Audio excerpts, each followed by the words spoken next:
MaxHappy.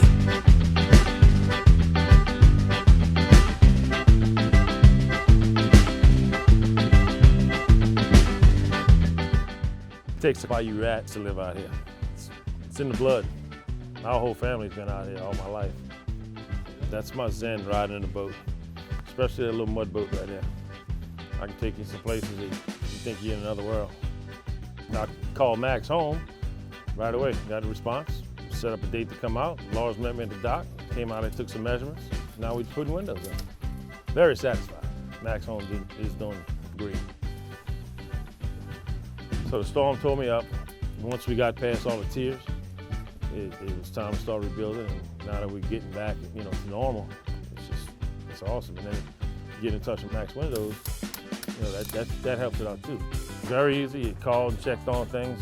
Y'all, it's not just get the windows installed and that's it. MaxHome was very easy to work with.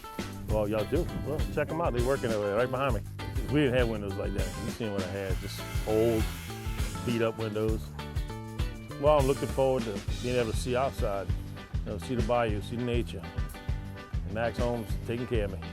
When I've seen the windows, I felt like a high school girl. All jitty inside. Oh man, makes me feel great. I feel real good. MaxHome. MaxHappy.